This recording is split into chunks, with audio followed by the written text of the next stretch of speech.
With a trade as catastrophically bad as the Luka trade was for the Dallas Mavericks, obviously we had to have somebody go and lose a job because it just is what it is. And obviously, Nico is at the very top of that list. I would like to add, I'm not going to just not put any blame on Dumont because he did sign off on it ultimately. Also, what was it? Sham saying Kid was also in lockstep with all of them. Anyway, today's video is mostly about Nico, a person who I never expect to see in any sort of basketball related context again, frankly, working in the NBA or anything like that, because he is going to be the most untouchable guy, one of the most untouchable guys that we've seen in a while. That being said, though, we do have a new article on ESPN per Tim McMahon where he details some of the behind the scenes, and we're going to go ahead and dive into that. So Trevor is not going to be here today. Last time he snuck in at the last minute on one of my videos, but no, he's got a field trip, I think, to the zoo today. So have fun, Trev, of course, if you're watching. But there's quite a bit here. And you know, one thing about this all is that we knew that we would get more information, more context and stuff like that, again, behind the scenes, and even hit pieces about Nico, the way he acted, the way he ran things. And the more and more that comes out, the more and more that we get, the more I dissect it, the more it just kind of looks like Nico is a bit of an egomaniac. Like it had to be his way or the highway type deal. And he really didn't like the way that the team was run. He kind of constantly removed a lot of different people that would have opposing views from him. And also a lot of Luka's guys. He got rid of a lot of those guys. It was just kind of interesting, just contextually, the way that all of this is run, especially on the heels of him being a pretty good GM, at least on the surface, prior to making, again, one of the most damaging trades in NBA history in trading Luka Doncic again. So we're going to go ahead and go through this article live today. But if this is your first time here on the Basketball Bulletin, excuse me, make sure you do hit that thumbs up and subscribe. Let's get this video to a like goal of 400 likes. You guys have been amazing at that, by the way. I do appreciate it. So let's keep it coming. All right. So, by the way, I am still a little bit sick. So if I sound any nasally or whatever, it just is what it is. The Dallas Mavericks, we're actually going to just skip the intro ensemble there. After almost an hour, the first of the team's two buses arrived. No, they expected some good news the next day. AD, which, by the way, AD was not allowed to play. Dumont told AD he is not playing until he gets concrete evidence that it cannot worsen, which is the right decision to make. All the while, by the way, Nico was urging AD to come back, probably feeling pressure for his own job. As the roars got louder and louder and louder, right? Until that one fateful day where Dumont fired Harrison. It was the culmination of the most tumultuous era in Mavericks history, fueled by competing egos, a controversial team sale, the trade of the most dynamic star in franchise history, and a quiet but simmering power struggle between a former owner and the general manager he had hired. So yes, that is talking about Mark Cuban. So if you remember Cuban, the thing with him was that he was supposed to, at the time of the sale, and this is kind of how he justified it, even though fans were not happy about the sale and all that stuff. And then obviously there were other conspiracies about them trying to take the team out of Dallas, etc. But anyway, he was supposed to remain in a position of power, right? Now, as far as I know it, because I'm not, a CBA wizard or anything like that, but the Lakers did a similar thing where Jeannie Buss sold the team, but is able to retain some control there. Obviously, doesn't get the final word anymore, but you have to maintain, I believe, 15% ownership, and otherwise they're just not going to let you do it. I don't believe Cuban did that, and he was kind of banking on it being in writing, and that's something that I don't even know is in writing, but just like a verbal agreement that they would have him still be in a position of power. So ultimately, the way this goes is when he is no longer the owner, Nico starts positioning himself again closer, wiggling and worming his way closer to Dumont, all the while backstabbing Mark and trying to push him and his voice out of the organization. This almost seems like some sort of long-term play, like Nico had already decided, oh yeah, when Mark switches, because we know Mark will never trade Luka. He even said it himself. When Mark's out of here, oh man, I'm gonna get Luka up out of here. Like it almost seems like he had this plan for a while and he just schemed and worked his way there, right? And I wouldn't be surprised. In the aftermath, Dumont and his new basketball cabinet, which once again included former owner Mark Cuban, are plotting to pivot to the future with 18-year-old Cooper Flagg, the number one pick delivered to Dallas by unprecedented lottery luck, gifting the new ownership group a second chance to build a stable contender around a generational talent. So yeah, this is more or less talking about the future. and what they plan to do for the Mavs. Obviously, they've got 1 foot already in. They've got Cooper. They got some other young guys I really like on that team, like Max Christie and a couple of the other like guys that are like Lively, of course, even though he can't stay healthy, but guys that are right about to enter their prime, like a PJ Washington. So they've got some guys I do like on that roster. But most importantly, they have their pick this upcoming summer, of course. So a lot of what they do this summer or this season impacts what happens for them this summer. Because if they wind up just bottoming out, whether they trade guys or not, they may mess around and get another number 1 pick for all we know. If they get lucky again, like who knows, right? And then all of a sudden, you really jump-started this rebuild quickly with very high caliber talent, right? And it may not be that long of a rebuild at all at that point if you do it correctly, right? We saw the Cavs, when LeBron left, they got 3 number 1 picks in like 4 years, and it just, some of that worked out because they were able to trade Wiggins, and then they did get some other fun guys in there like a Waiters, like a Thompson, some other guys too, but Bennett was a huge miss, unfortunately. So if you get the right guys, which I think this draft is pretty surefire as well. So multiple team sources said the Mavs, who are 4-11 and outside the playoff picture in the West, will also explore the trade market for Davis, the big man who was the headliner for the Luka trade, as part of the process before this season's deadline. Yeah, they were saying that they're going to work with AD and his representation, Clutch Sports, etc., to see if that is in both parties' best interest, like making a trade come through, right? And I think a lot of that is determined by how healthy AD is, but also what the return is, because I don't think you can, if you're the Mavs, sell him for a box of cookies. Like, you just can't do it. You got to get something back for AD. But as Trevor and I have talked about recently, we're like, what is that specifically? We don't know where his value is anymore. We know what he is as a player, but the reality is he's aging. He's going to want an extension. He's coming off of a couple of injuries. He's projected to probably, unfortunately anyway, get hurt again sometime soon. One thing that's interesting is they say he needs to get out there for a prolonged period of time and show that he's healthy. That's perfectly fine. It's certainly understandable. But the one silver lining to that is if I was trading for him, is he due for another injury? Like, that's unfortunate, right? And I love AD, man. I do. It may not sound like it because I'm just kind of dissecting him like that way, but it really does suck the way that he's being perceived and talked about, and all the strays he's taken. It's been brutal for him in terms of just coverage since getting traded. Anyway, we're going to dive deeper into that, but we have a quick word from today's sponsor. Don't go anywhere, especially if you wanted to see Trevor, as I almost dropped my phone. Ever hear the Sleeper app? Here's a little secret. It's more than just a platform for season-long fantasy leagues. This year, millions of users enjoyed playing fantasy sports on Sleeper, but the app offers so much more. Live stats, real-time updates, and visualizations on all stats.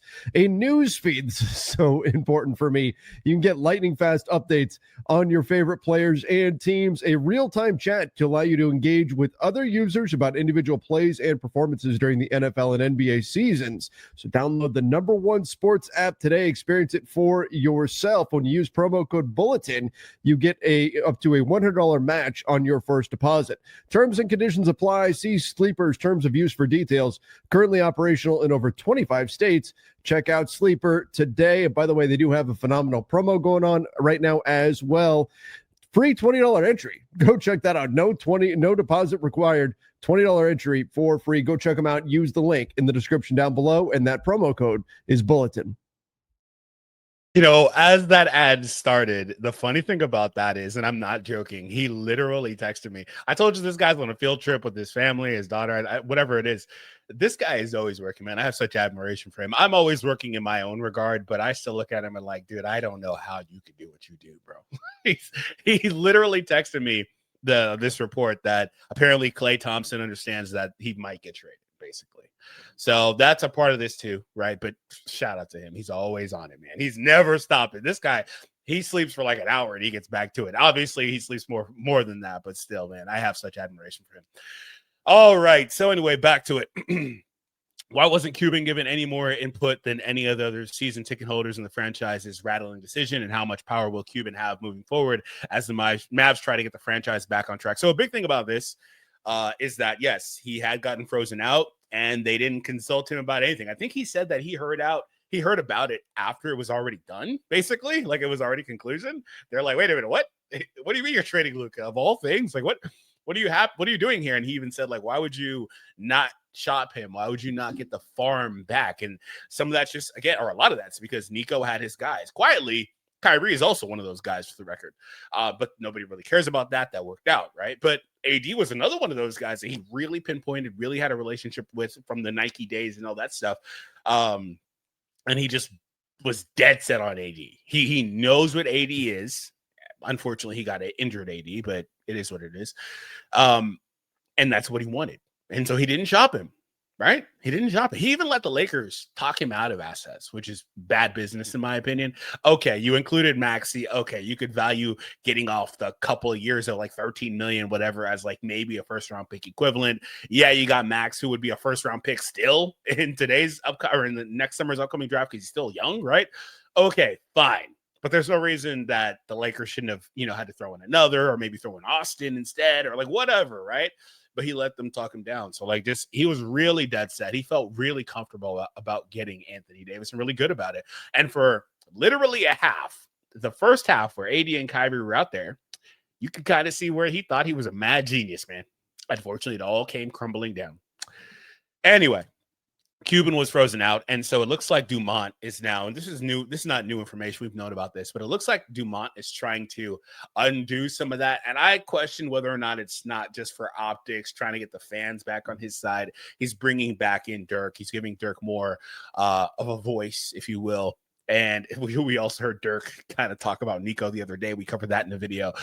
He's doing the same for Cuban. He's bringing him back. He's now part of the room. He's now helping make these decisions. He's surrounding himself with former people that were in charge or a big part of this organization as well.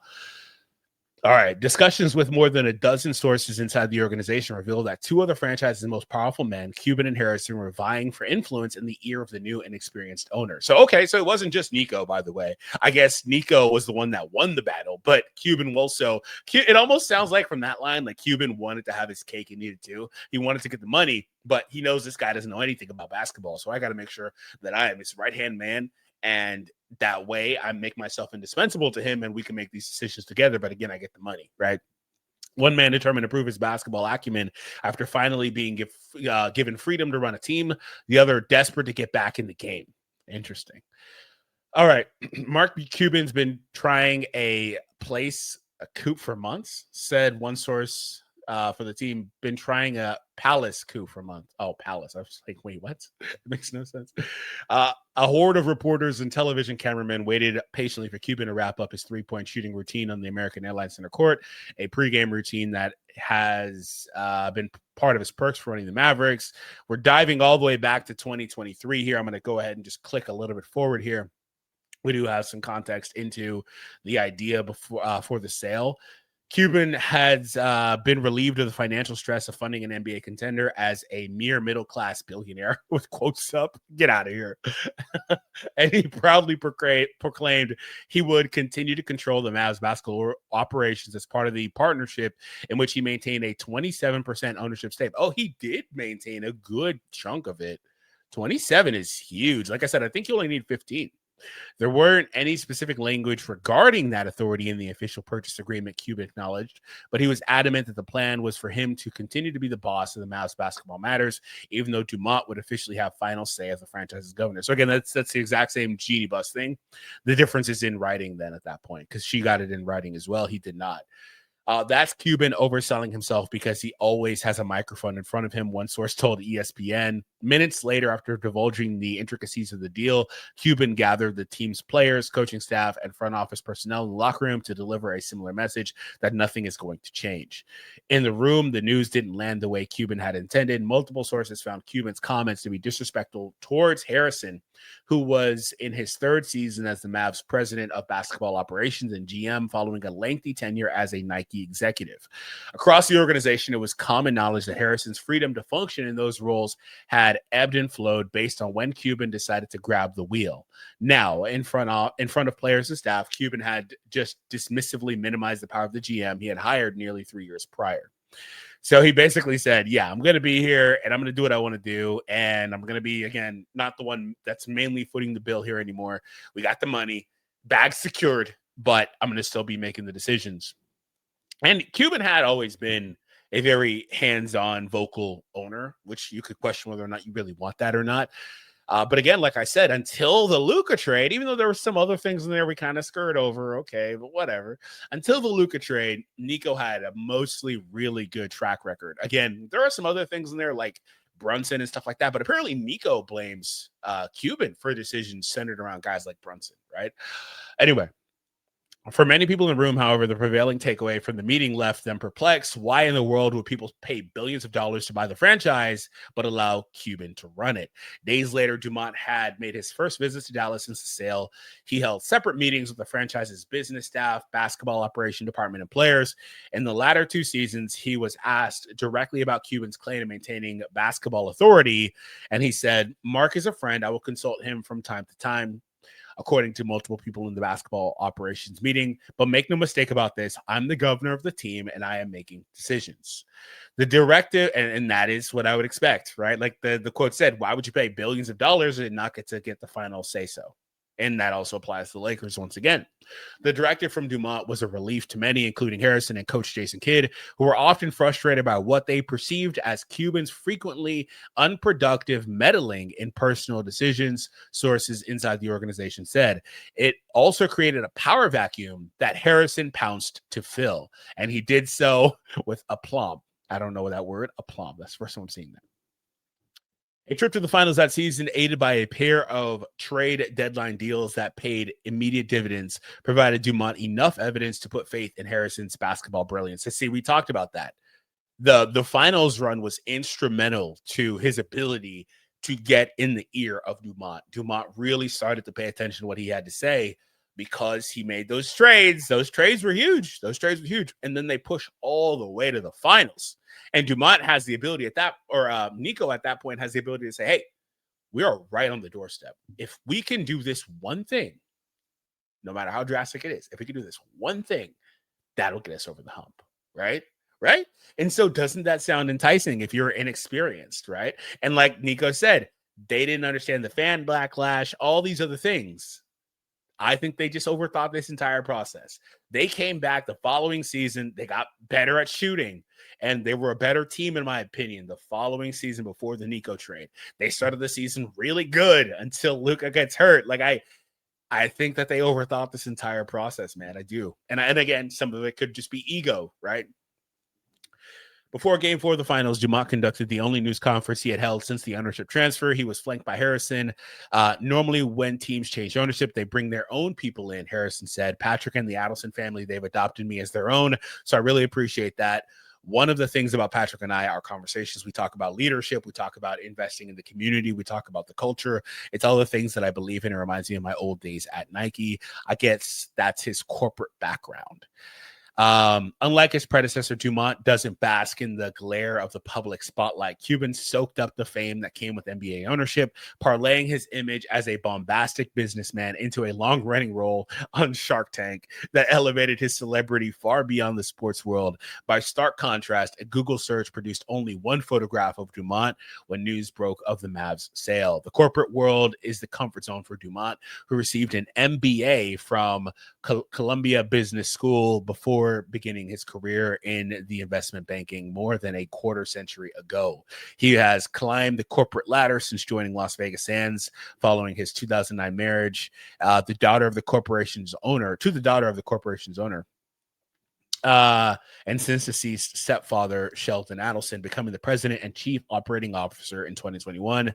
Harrison, who rose from field representative to vice president of North American basketball operations during his 2 decades at Nike, prioritized developing a relationship with Dumont and the franchise when the franchise was purchased. Let's go ahead and click forward a little bit here. Harrison had once told Cuban that he was nicknamed the silent assassin at Nike because of his ability to quietly maneuver to get his way in business matters. Suddenly, Cuban believed that he was in Harrison's crosshairs. So he said, I'm a snake, bro. He said, I'm a snake. Nico basically said, dude, I don't want to deal with Mark anymore. He's too much. One team source said that he told Dumont. With a direct line to his boss and his former one out of the picture, Harrison accelerated the ice out. Immediately after the sale, Nico started really playing Dumont. Another team source said He honed in. Then we went to the finals, and Nico could do no wrong. Yeah, we heard Sham say that basically everything Nico was saying was basketball gospel. Like that. Oh, my God. As Harrison's power rose, Cuban privately claimed that the league office required the parties to remove a clause in the purchase agreement that ensured him the right to be invited and attend all basketball operation meetings, sources said. That clause, however, made no mention of Cuban having any authority over basketball operations. In Cuban's mind, according to a source, he would have maintained control essentially because he would have been the smartest, most experienced man in the room. That's the most obvious instance of having my cake and eating it too. See, that's what I said. He wanted his cake. He wanted to eat it. That's what I said. It literally is. How long have you known Mark Cuban? Did that seem out of character? Not from what I know from afar. As far as Cuban was concerned, according to sources familiar with his thinking, Harrison wasn't qualified to be the primary decision maker for the team's basketball operations, despite hiring him in June 2021 to be the team's GM after the contentious firing of longtime Mavs president of basketball operations, Donnie Nelson. Even so, Cuban privately insisted that he never intended to give Harrison autonomy and hired him with the hopes that his relationship with players and agents would help the Mavs reverse their long-running trend of finishing as runners-up in free agency. That's very interesting decision-making there. I do know that everyone was upset about the Donnie Nelson firing as well. Cuban hired former Utah Jazz general manager Dennis Lindsey as a senior advisor in summer 2023, a move suggested by Luka's agent Bill Duffy and business manager Laura Beth Seeger to help mask Harrison's perceived shortcomings as an inexperienced NBA executive. Harrison blamed Cuban for what he believed were the Mavs' biggest personnel mistakes during his tenure, which came in the summer of 2022, allowing Brunson to get away in free agency and trading Christian Wood, a player Kidd didn't want to coach and resented having on the roster. Several members of the coaching staff and front office also faulted Cuban for those moves. Harrison was adamant in talks with Dumont that the basketball operation department would function much better without Cuban's constant interference. Dumont believed he had proof of concept after the 2023-24 season took off following trade deadline deals, albeit only after the Washington Wizards allowed Kuzma to veto a deal to Dallas, which would have given up a pair of first-round picks for him, forcing the Mavs to pivot to other targets. That's one of the things I said we skirt over. He was locked in on Kuzma. I don't know if Kuzma's the answer. I feel pretty confident that he is not the answer. Anyway, but at that time, Dallas was 28-23 and an 8th in the West, 2 games out of 5th, when Harrison's new additions joined the team, and the Mavs end on a league best record of 16-4 and top-ranked defense in the final 20 games of the regular season before their run through the West as a number 5 seed. That was all the ammunition that Harrison needed to convince Dumont of his prowess as a personnel decision maker. And see, yeah, that basically was a sales job. And they get to the finals. We go on a roll, went to the finals as fool's gold. Harrison said he was the guy, and Dumont ate it up. He ate it up. He ate it up. Dumont would occasionally ask Harrison to keep Mark in the fold regarding personnel decisions and discussions, sources said. Harrison would agree to do so before blowing it off. The contract at this point between Cuban and Dumont was minimal, given the team's success. Cuban and Harrison rarely spoke to each other. Nico built a moat and put a fence and said, I got this. Damn. See, that's one source familiar with the dynamic between Harrison and Dumont said clearly that was the wrong strategy. Harrison increasingly isolated himself, his direct line to Dumont a source of power. Sources throughout the franchise believed Harrison would tell Dumont what he wanted his boss to know, not necessarily everything that Dumont needed to know, especially as an NBA newcomer. And see, yeah, he basically was taking advantage of him. He got to a point where he positioned himself so high in power and leveraged his experience, which is funny because a couple years prior, they were concerned about his own experience. He leveraged his experience against Dumont, which this is something they were both doing, though. Like mentioned earlier, Cuban also wanted his cake to eat it too. He wanted to be the one to position himself next to Dumont and say, hey, this is what we need to do. This is what we need to do. And basically keep things how they were for him. That's why he came out there saying nothing was going to change, because he really thought nothing was going to change. Harrison positioned himself to persuade Dumont to sign off on the Doncic deal. considering which was considered illogical by rival executives for a variety of reasons, from parting with a perennial MVP contender in his prime without any threat of a trade demand to receiving what was widely perceived to be a poor value in return. Harrison built his case from a business perspective. Doncic would be eligible to sign a 5-year, $345 million Supermax contract extension in the summer. That deal would be an awful investment, Harrison told Dumont, pointing to Doncic's conditioning concerns, poor off-court habits, and recurring calf strains, predicting that his body would break down. Yeah, one of the things I heard was that because Luka was playing so much professionally prior to joining the NBA, he's 26, right? 26, but he's really like 31. Like that's what I was hearing around this time. I just thought I understand the idea, but I think it's stupid. I think it's absolutely dumb. Doncic's camp and Harrison had several disagreements regarding the recovery process from the calf strain that sidelined the superstar at the time, which the GM portrayed to Dumont as proof that Doncic was not fully committed to the Mavs. Yeah, I'm not listening to Nico at all about injuries when he's wanting to rush AD back from a calf strain too. Yet we keep seeing guys go down with calf strain, right? Didn't Hallie have a calf strain in the finals and came out and then the Achilles goes, right? Is that the exact sequence too? Like, you just can't risk calf strains in today's NBA. You just can't. It just is what it is. So, yeah, not doing it. I need to go back and see KD back in the finals a handful of years ago too. Actually, it's been longer than that, but you get my point. I got to go back and see what that was too. Anyway, Harrison also blamed the Mavs' 5-game elimination to the Celtics on Doncic's defensive struggles. He pitched Dumont on his vision of building the league's best defense around Davis, who Harrison had been in close with since he was a teen, playing on the AAU circuit. How much of that was him using that ESPN stat of blow-bys of Luka? Remember that? How much of that is that? he showed him that ESPN video and was like, hey, here's a completely fabricated stat I had never seen before in my life. Here it is. It's like that one phantom camera they broke out in the playoffs last season. Just where the hell did this come from? Anyway, defense wins championships. Harrison also convinced Dumont that the trade discussions had to be contained, minimizing the risk of it leaking to the media, which could have resulted in Duffy, Doncic's agent, using his leverage to kill the deal.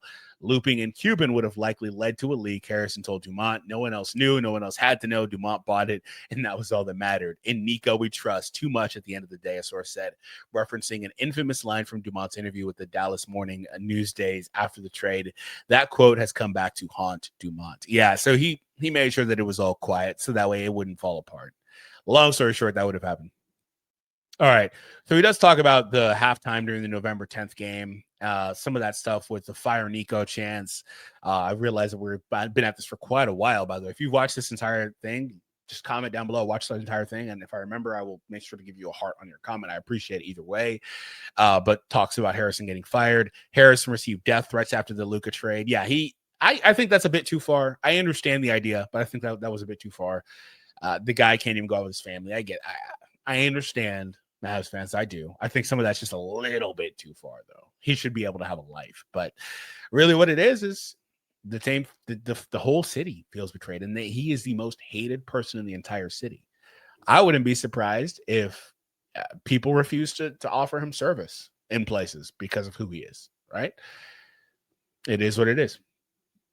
A few months after the trade, he would ultimately doom his Mavericks tenure. Harrison and the team lucked into the number 1 pick. Oh my God, I'm not going to read it. This is where he claims to have, had that part of his plan. Fortune favors the bold. Yeah, get up out of here. I'm not doing it. The dynamics between Dumont and Cuban, like how can you predict that your team would fall apart? Starting to see my vision. There it is. I knew it was in there. How could you predict your team would fall apart? I understand people want to claim rigged. But think about it logically for a second. How can he predict that his team would fall apart? The only way I think it could actually be rigged is if the NBA was like, oh, okay, well, how about this? You guys fell apart, but you're also now uniquely positioned to hit this miraculous lottery. You want it? Man, I can't. Cuban had warned Dumont that Dallas would have a dreadful offense due to the lack of off-the-dribble creators and shooting. Yeah, they indexed way too far on defense. Cuban had strongly suggested replacing Harrison with Lindsay, now the second-ranking member of the East leading Detroit Pistons front office. Lindsay is likely to be considered during a comprehensive search process that will include external and internal candidates, but for the time being, Dumont has opted for a GM by committee approach. That committee, which could still be in place throughout this season's trade deadline, met with Dumont to discuss potential strategic scenarios of the afternoon of Harrison's firing. Assistant General Manager Michael Finley and Matt Riccardi, recently promoted to interim co-GMs, were in the room. So was Kidd, who has as much influence as anyone in the organization after signing a contract extension before or during the preseason. Cuban was there too, an indication of his return to the franchise's inner circle. Cuban is giddy to be a part of the small group that Dumont is relying on to educate him about NBA business and guide him through a turbulent time. He's walking around on air right now. A team source said Cuban's floating in his Skechers. But Cuban isn't returning to his shot caller status within the Mavs, nor will he ever, as one source put it. Cuban sold that right. He's a consultant, not a decision maker, but he's at the table. Still, nobody knows how long he'll stay there or how far his influence will reach. You know, the funny thing is, that's the end of it. The funny thing is, ultimately, Cuban, and at this point, has gotten the last laugh. Now, at what cost? Right? At what cost? But ultimately, it comes full circle for Cuban, where he is now the main guy that he's listening to, I would say. Maybe he's listening to, again, Riccardi, Finley a bit too. Maybe it's an even thing. But he is now the main guy. And Kidd is interesting. Kidd is very interesting because if he wasn't the coach that Nico thought he was, and if he wasn't at least sharing some basketball philosophy with Nico on the direction of this team, whether that's the Luka trade or otherwise, there's no way Nico gives him that extension. It just isn't. There's no way he does it. I think he would have found somebody else that fit his ideology of what the team should be. So that tells me that, again, I think Kidd, maybe somebody that needs to be on the chopping block too. I don't really advocate for people losing jobs unless they're Nico, just because he was just so, like, that's just something you can't do, right? But I do wonder about that because, again, he was in on this too.